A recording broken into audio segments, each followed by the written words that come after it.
देवी त्वं भक्तसुलभे शबकारे विधियनी कलयो हिम कर सिद्धार्थ अर्थ उपायम ब्रूहिम यते। जय माता रानी, जय माता दी।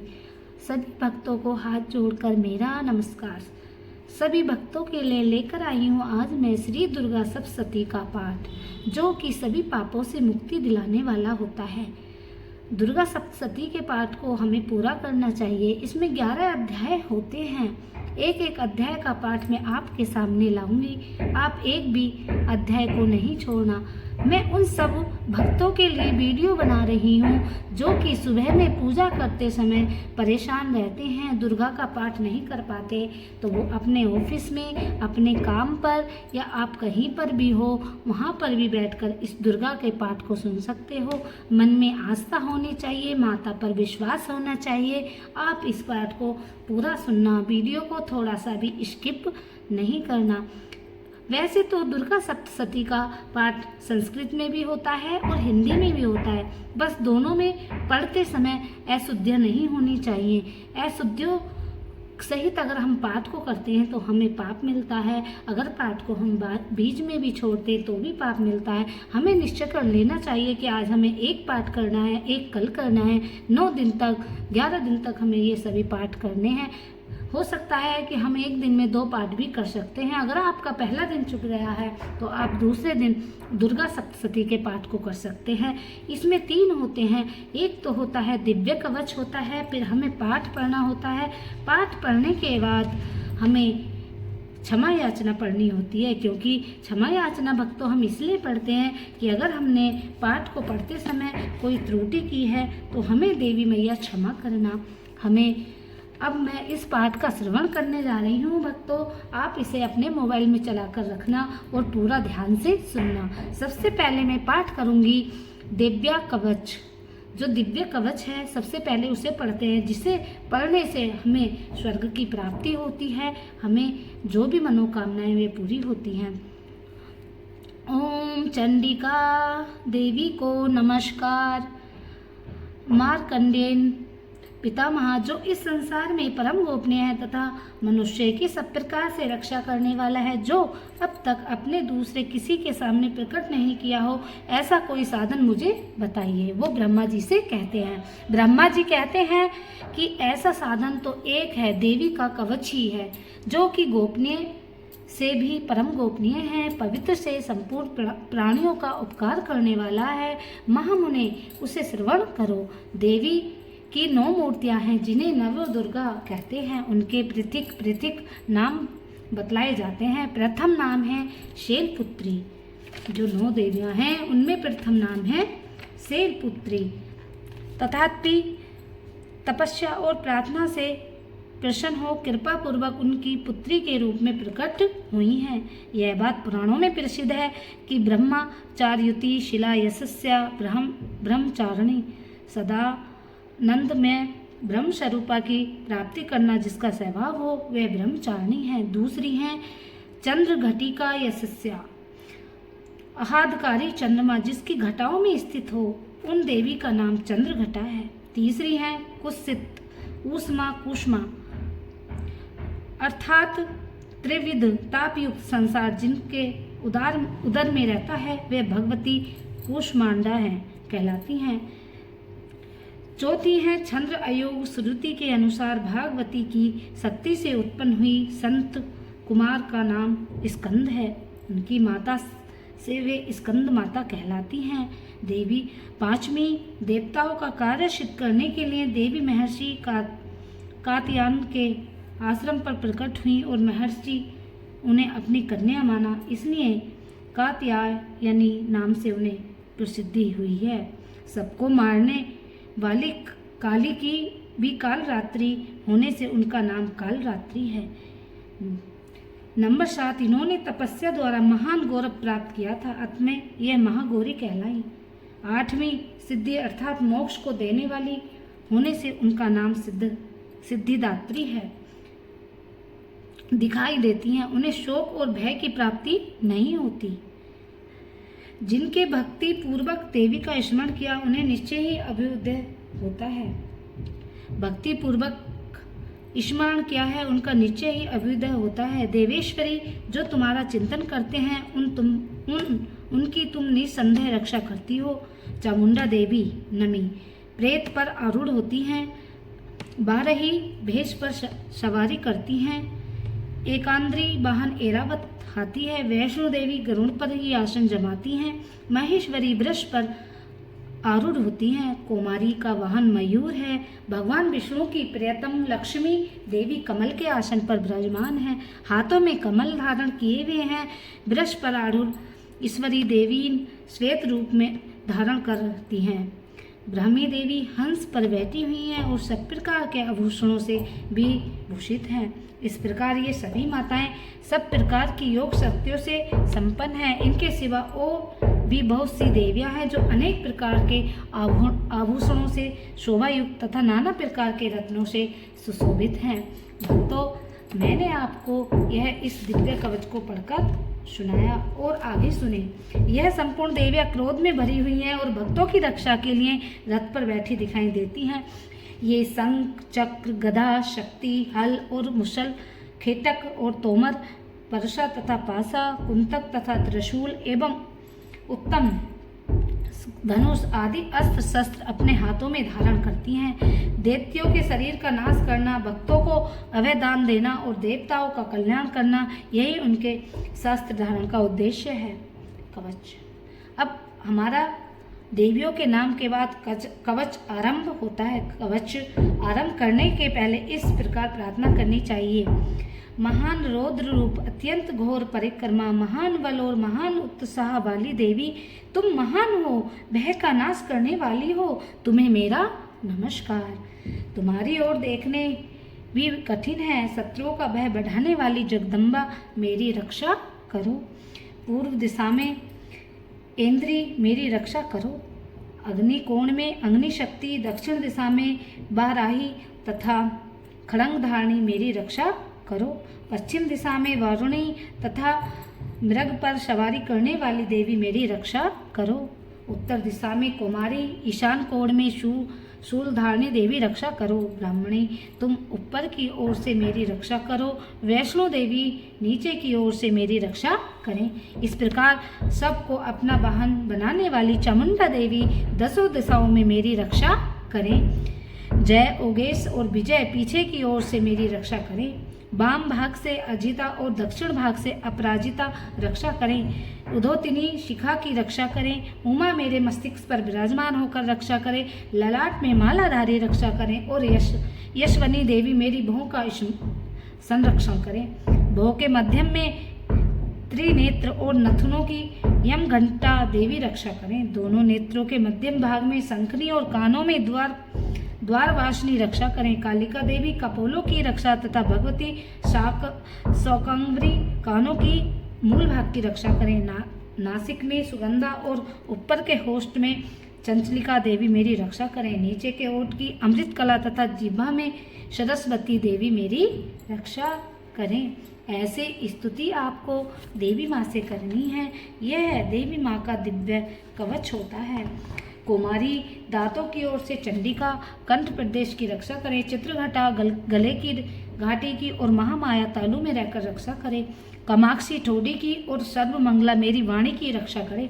भद्रकाली ग्रीवा में धनुधारी पृष्ठ वंश में रहकर रक्षा करे।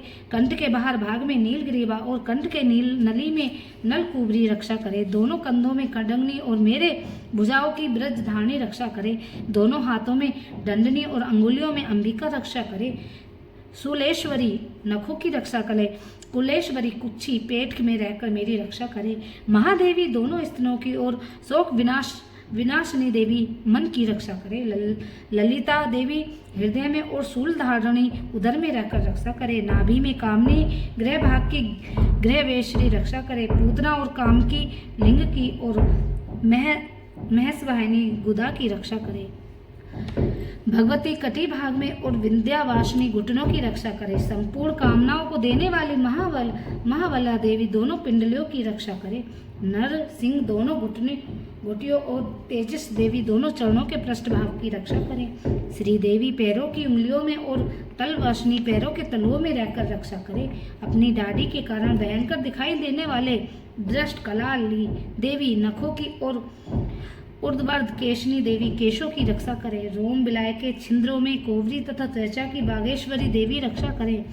पार्वती देवी रक्त मज्जा वसा मांस हड्डी और मेद की रक्षा करे। हाथों की कालरात्रि और पित्त की मुकेश्वरी रक्षा करे। मूसलधार आदि कमल कोशों में पद्मावती देवी और कमल में चूड़ामणि देवी स्थित होकर रक्षा करें। नख के तेजस ज्वाला की रक्षा करें, जिसकी किसी भी अस्त्र वेदन नहीं हो सकता, वह अभेदा देवी शरीर समस्त संधियों में रहकर मेरी रक्षा करे। ब्रह्मा आप मेरी वीर्य की रक्षा करें। छत्रेश्वी छाये तथा धर्म धारणे देवी मेरे अहंकार और मन और बुद्धि की रक्षा करें। हाथ में वज्र धारण करने वाली ब्रज हस्त देवी मेरे प्राण की रक्षा करे। आप व्यान उदान और समान वायु की रक्षा करें। कल्याण में शोभित होने वाली भगवती कल्याण शोभना और मेरे प्राणों की रक्षा करें। रस रूप गंध स्वाद और स्पर्श इसी विषय का अनुभव करते समय योगिनी तथा सत्गुण रजोगुण और तमोगुण रक्षा नारायणी देवी करें। वारी आयु की रक्षा करे, वैष्णवी धर्म की रक्षा करे और चक्रपाणी देवी यश की कीर्ति लक्ष्मी धन की और विधा की रक्षा करे। आप मेरे गोत्री रक्षा करें। चंडिका तुम पर मेरे पशुओं की रक्षा करो। महालक्ष्मी पुत्रों की रक्षा करो। भैरवी पत्नी की रक्षा करें। मेरे पथ की सुपथ और मार्गों की क्षेम करी रक्षा करें। राजा के दरबार में महालक्ष्मी रक्षा करे तथा सब ओर से व्याप्त रहने वाली विजय देवी संपूर्ण भयों से मेरी रक्षा करें। देवी जो स्थान कवच नहीं कहा गया अतएव रक्षा से रहित है, वह सब तुम्हारे द्वारा सुरक्षित हो, क्योंकि तुम विजयशालिनी और पाप नाशनी हो। यदि आपके शरीर का भला चाहते हो तो मनुष्य बिना कवच के कहीं एक पग भी न जाए। कवच पाठ करके ही यात्रा करे। कवच के द्वारा अपने औरस से सुरक्षित मनुष्य जहाँ जहाँ भी जाता है वहाँ उसे धन प्राप्त होता है तथा संपूर्ण कामनाओं की सिद्धि करने वाला विजय की प्राप्त होती है। वह जिस अभिष्ट वस्तु का चिंतन करता है उसे निश्चय ही प्राप्त कर लेता है। वह पुरुष पृथ्वी पर तुलना रहित महान ऐश्वर्य का भाग होता है। कवच से सुरक्षित मनुष्य निर्भय हो जाता है। युद्ध में उसकी पराजय नहीं होती और तीनों लोकों में पूजनीय होता है। देवी का यह कवच देवताओं के लिए भी सुलभ है। जो प्रतिदिन नियम पूर्वक तीनों संध्याओं के समय श्रद्धा के साथ इसका पाठ करता है उसे देवी कला प्राप्त होती है। वह तीनों लोकों में भी कहीं भी पराजित नहीं हो सकता। इतना ही नहीं, वह अब मृत्यु से भी रहित हो अधिक वर्षों तक जीवित रहता है। मकरी चेचक और कोढ़ आदि उनकी संपूर्ण व्याधियां नष्ट हो जाती हैं। कनेर भाग अफीम धतूरा आदि का स्थावर विष सांप और बिच्छू आदि के काटने से भी चढ़ा हुआ जंगम विष भी और अफीहेन और तिलकेन संयोग आदि से भी बनने वाला कृत्रिम विष, वे सभी प्रकार के विष भी दूर हो जाते हैं। कोई असर नहीं होता है। इस पृथ्वी पर मारण मोहन आदि जितने अभिचारक प्रयोग होते हैं, इसी के प्रकार से जितने मंत्र यंत्र होते हैं, वे सब कवचों को पृथ्वी पर विचरने वाले ग्राम देवता आकाशचारी देव वेश और जल के संबंध से प्रकट होने वाले जल उपदेश मात्र से सिद्ध होने वाले निम्न कोटि देवता, अपने जन्म के समय प्रकट होने वाले देवता और कुल देवता, डांकनी शांकनी अंतरिक्ष में विचरण करने वाली बलवती भयानक डांकनियां, ग्रह भूत पिशाच यक्ष गंधर्व राक्षस ब्रह्म राक्षस बेताल कुमांड और भैरव आदि अनिष्ट कारक देवता भी हृदय में कवच धारण किए रहने पर मनुष्य को देखते ही भाग जाते हैं। कवच पुरुषों के राज से सम्मान में वृद्धि प्राप्त होती है। यह कवच मनुष्य के तेज की वृद्धि करने वाला पुरुष में उत्तम है।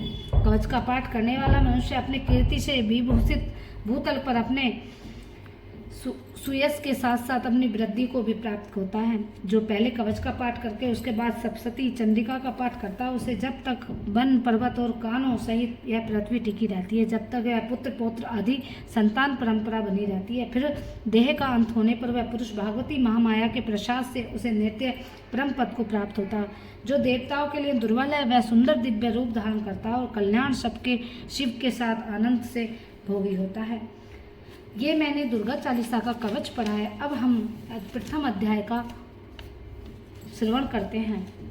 प्रथम अध्याय प्रसंग सुनना ध्यान से।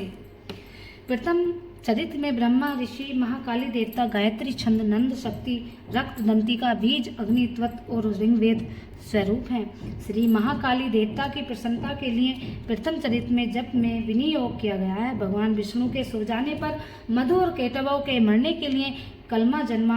ब्रह्मा जी ने जिसका स्तवन किया है उस महालक्ष्मी देवी को मैं सेवन करता हूँ। मैं अपने 10 हाथों में खड़ंग, चक्र, गदा, बाण, धनुष, परिध, शूल, भूसुंडी, मस्तक और शंख धारण करती हैं। उनके 3 नेत्र हैं। वे समस्त अंगों में दिव्य आभूषणों से विभूषित हैं। उनके शरीर की कांति नीलमणि के समान है। वे 10 मुख और 10 पैरों से युक्त हैं। सूर्य के पुत्र सर्वणी जो 8 मनु कहे जाते हैं, उनकी उत्पत्ति की कथा विस्तार पूर्वक कहता हूँ, सुनो। सूर्यकुमार महावाग सर्वणी भगवती महामाया के अनुग्रह से जिस प्रकार मनवंतरक के स्वामी हुए वही प्रसंग सुनाता हूँ। पूर्व काल की बात है। स्वरोचित मनवंत में सुरथ नाम के एक राजा थे जो चैत्र वंश में उत्पन्न हुए थे। उनका समस्त भूमंडल पर अधिकार था। वे प्रजा का अपने औरस्य और पुत्रों की भांति धर्म पूर्वक पालन करते थे। तो भी समय वे कौल विदर्भी नामक क्षत्रिय उनके शत्रु हो गए। जब राजा सूरत की रणनीति बहुत प्रबल थी, उनकी शत्रुओं के साथ संग्राम हुआ। यद्यपि कौल विदर्भी संख्या में कम थे, तो भी राजा सूरत युद्ध में उनसे परास्त हो गए। तब वे युद्ध भूमि में अपने नगर को लौट आए। केवल अपने देश के लिए राजा होकर रहने लगे। समूची पृथ्वी पर अब उनका अधिकार जाता रहा, किंतु वही उन प्रबल शत्रुओं ने उस समय महाभाग राजा सूरत पर आक्रमण कर दिया। राजा का बल क्षीण होता चला गया, इसलिए उन्होंने दुष्ट बलवान और दुरात्मा मंत्रियों वहाँ की उनकी राजधानी में राजकीय सेना और खजाने को हथिया लिया। सूरत का प्रभुत्व समाप्त हो चुका था, इसलिए वे शिकार खेलने के बहाने घोड़े पर सवार होकर वहाँ से अकेले ही एक जंगल में चले गए। वहाँ पर उन्होंने विप्रवर मेधा मुनि का आश्रम देखा, जहाँ कितने भी हिंसक जीव अपनी स्वाभाविक हिंसा वृत्ति छोड़कर परम शांति भाव से रहते हैं। मुनि के बहुत से शिष्य उनके वन की शोभा बढ़ाते हैं। वहाँ जाने पर मुनि ने उनका सत्कार किया और मुनि श्रेष्ठों के आश्रय पर इधर उधर विचलित हुए कुछ काल तक रहे। फिर ममता से आकृष्टित होकर वह इस प्रकार चिंता करने लगे कि पूर्व काल में मेरे पूर्व जनों ने जिसका पालन किया था वही नगर आज मुझसे रहित है। पता नहीं मेरे दुराचारी भृत्यगण उसकी धर्म पूर्वक रक्षा करते हैं या नहीं। जो सदा मद की वर्षा करने वाले और शूरवीर था, वह मेरे प्रधान हाथी तथा शत्रुओं के अधीन होकर न जाने किन भोगों को भोगता होगा। जो लोग मेरी कृपा, धन और भोजन पाने से सदा पीछे चलते थे, वे निश्चय ही अब दूसरे राजाओं का अनुसरण करते होंगे। उन अपव्ययी लोगों के द्वारा सदा खर्च होते रहने के कारण अत्यंत कष्ट से जमा हुआ मेरा सारा खजाना भी खाली हो गया जाएगा। ये भी कई बातें राजा सूरत निरंतर सोचते रहते। एक दिन उन्होंने वहाँ पर विप्रवर मेधा के आश्रम के निकट एक वेश्या को देखा। भाई, तुम कौन हो? तुम्हारे आने का क्या कारण है? तुम क्यों शोकग्रस्त हो, अनमने से दिखाई देते हो? राजा सूरत का यह प्रेम पूर्वक कहा हुआ वचन सुनकर वेश्या ने विनती भाव से उन्हें प्रणाम करके कहा, राजन, मैं धनियों के कुल में उत्पन्न एक वेश्या हूँ। मेरा नाम समाधि है। मेरे दुष्ट स्त्री पुत्र ने धन के लोभ से मुझे घर से निकाल दिया है। मैं इस समय धन, स्त्री और पुत्र से वंचित हूँ। मेरे विश्वसनीय बंधुओं ने मेरा ही धन लेकर मुझे दूर किया है, इसलिए दुखी होकर मैं वन से चला आया हूँ। यहाँ रहकर मैं अपने बातों को नहीं जानता कि मेरे पुत्र की स्त्री की और स्वजनों कुशल हैं या नहीं। इस समय घर में वे कुशल से रहते हैं अथवा कोई कष्ट हो। वे मेरे पुत्र कैसे हैं? क्यों वे सदाचारी हैं अथवा दुराचारी हो गए हैं? राजा ने पूछा, जिन लोभी स्त्री पुरुष आदि ने धन के कारण तुम्हें घर से निकाल दिया है, उनके प्रति तुम्हारे चित्त में इतना स्नेह का बंधन क्यों? वेश्या बोला, आप मेरे विषय में जैसी बात कहते हैं वह सब ठीक है, किंतु क्या करूं, मेरा मन निठुरता नहीं धारण करता। जिन्होंने धन के लोभ में पकड़कर पिता के प्रति स्नेह, पति के प्रति प्रेम और आत्मजनक के प्रति अनुराग को तिलक अंजलि देती हो, घर से निकाल दिया हो, उनके प्रति मेरे हृदय में इतना स्नेह है। महामते, गुणहीन बंधुओं के प्रति भी जो मेरा चित्त इस प्रकार प्रेम मगन हो रहा है, क्या है? इस बात से जानकर भी मैं नहीं जान सकता। उसके लिए मैं लंबी सांसें ले रहा हूँ और मेरा हृदय अत्यंत दुखित हो रहा है। उन लोगों से प्रेम का सर्वदा अभाव है, तो भी उनके प्रति जो मेरा मन निठुर हो रहा है, पता नहीं क्या करूं। मार्कंडेय जी कहते हैं कि ब्रह्मा तदंतर राजाओं में श्रेष्ठों में श्रेष्ठ राजा सूरत और समाधि नामक वेश्या दोनों साथ साथ मेधा मुनि की सेवा में उपस्थित हुए और उन्होंने यथा योग्य न्यायपूर्ण विनय पूर्वक बर्ताव करके बैठे। तत्पश्चात वेश्या और राजा से कुछ वार्तालाप आरंभ किया। राजा ने कहा, भगवान, मैं आपसे एक बात पूछना चाहता हूँ, उसे बताइए। मेरा चित्त अपने अधीन न होने के कारण वह बात मेरे मन को बहुत दुखी देती है। जो राज्य मेरे हाथ से चला गया उसमें उसके संपूर्ण अंगों में मेरी ममता बनी हुई है। मुनि श्रेष्ठ, यह जानते हुए भी कि वह अब मेरा नहीं है, अज्ञानी की भांति मुझे उसके लिए दुख होता है। यह क्या है? इधर यह वेश्या भी घर में अपमानित होकर आया है, इसके पुत्र स्त्री और भाइयों ने इसे छोड़ दिया है, स्वजनों ने इसका परित्याग कर दिया है, तो भी यह उनके प्रति अत्यंत हार्दिक स्नेह रखता है। इस प्रकार यह तथा मैं दोनों ही बहुत दुखी हैं, जिनसे प्रत्यक्ष दोष देखा गया है। उस विषय के लिए हमारे मन में ममता जनित आकर्षण पैदा हो रहा है। महाभाग, हम दोनों को समझाइए तो हमें जो मोह पैदा हो रहा है वह यह क्या है? वे विवेक शून्य पुरुष की भांति मुझ में और इनमें भी यह मूढ़ता प्रत्यक्ष दिखाई देती है। ऋषि बोले, महाभाग, विषय मार्ग का ज्ञान तथा जीवों को है, इसी प्रकार विषय भी सबके लिए अलग अलग है।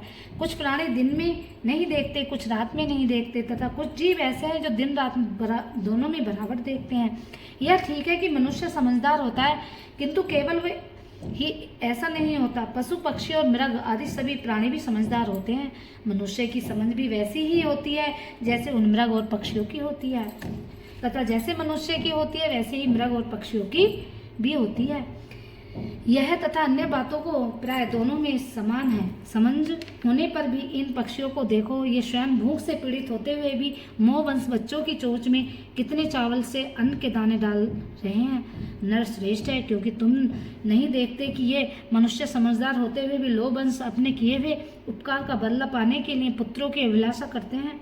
यद्यपि उन सब में समझ की कमी नहीं है, तथापि संसार की स्थिति बनाए रखने भगवती महामाया के प्रभाव द्वारा मंत्रमय भंवर से युक्त हो मोह के गहरे गर्त में गिराए गए हैं। इसलिए मैं इसमें आश्चर्य नहीं करना चाहिए। जगदीश्वर भगवान विष्णु की योग निंद्रा रूप जो भगवती महामाया है, उन्हीं से यह जगत मोहित हो रहा है। वह भगवती महामाया देवी ज्ञान के भी चित्त को बलपूर्वक खींचकर मोह में डाल देती है। वह भी इस संपूर्ण चराचर जगत की सृष्टि करती हैं, तथा वह भी प्रसन्न होने पर मनुष्य को मुनि के लिए वरदान देती हैं। वह परा विद्या, संसार बंधनों और मोह की हेतुभूता सनातनी देवी और संपूर्ण ईश्वरों की आदेश्वरी हैं। राजा ने पूछा, भगवान, जिन्होंने आप महामाया कहते हैं वे देवी कौन है? ब्रह्मांड, उनका आविर्भाव कैसे हुआ तथा उनके चरित्र कौन है? ब्रह्मा वेदताओं में श्रेष्ठ महर्षि, उन देवी का जैसा प्रभाव है, जैसा स्वरूप है, जिस प्रकार प्रादुर्भाव हुआ है, वे सब मैं आपके मुख से सुनना चाहता हूँ। ऋषि बोले, राजन, वास्तव में तो देवी नित्य स्वरूपा ही है, पर संपूर्ण जगत में उन्हीं का रूप है, उन्हीं के समस्त विषयों को व्याप्त करके रखा गया है। तथापि उनका प्रकट्य अनेक प्रकार से होता है, वह मुझसे सुनो। यद्यपि वह नित्य और अजन्मा है, तथापि जब देवी का कार्य सिद्ध करने के लिए प्रकट होता है तो उस समय लोकों में उत्पन्न हुई कहलाती हैं। कल्प के अंत में जब संपूर्ण जगत एक वर्ण में निमग्न हो रहा है और सब के प्रभु भगवान विष्णु शेषनाग की शैया बिछाकर योग निद्रा में आश्रय ले सो रहे थे, उस समय उनके कानों के मेल से दो भयंकर असुर उत्पन्न हुए, जो मधु और केटव के नाम से विख्यात थे। वे दोनों ब्रह्मा जी का वध करने को तैयार हो गए। भगवान विष्णु ने नाभि कमल से विराजमान प्रजापति ब्रह्मा जी ने जब उन दोनों भयंकर असुरों को अपने पास आया देखा तो भगवान को सोया हुआ देख तब एकाग्रचित होकर उन्होंने भगवान विष्णु को जगाने के लिए उनके नेत्रों में निवास करने वाली योग निद्रा का स्तवन आरंभ किया, जो इस विश्व की अधीश्वरी जगत को धारण करने वाली, संसार का पालन और संहार करने वाली तेज स्वरूपा भगवान विष्णु की अनुपम शक्ति हैं।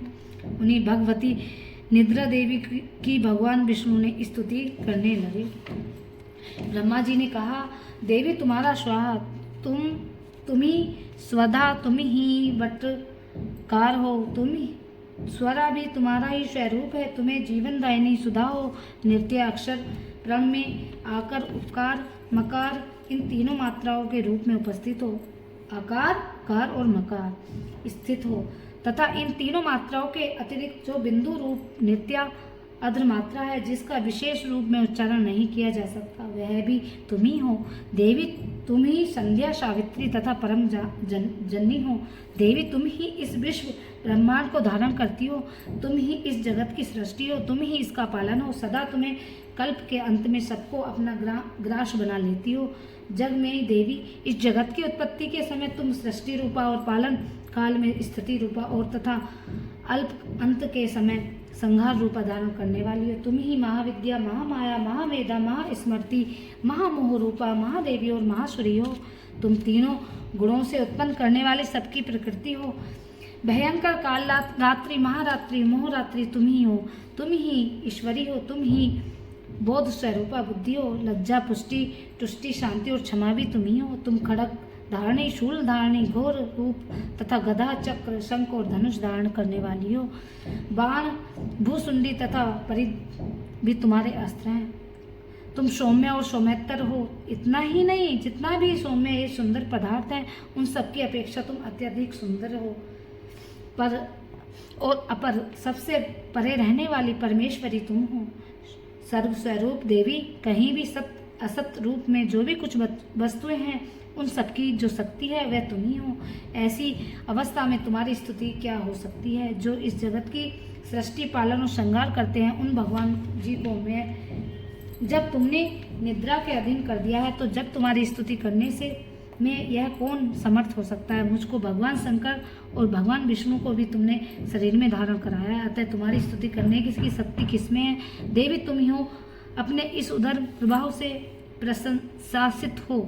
जो दोनों असुर मधु और केटव हैं, इन दोनों को मुंह में डालो और जगदीश्वर भगवान विष्णु को शीघ्र ही जगा दो।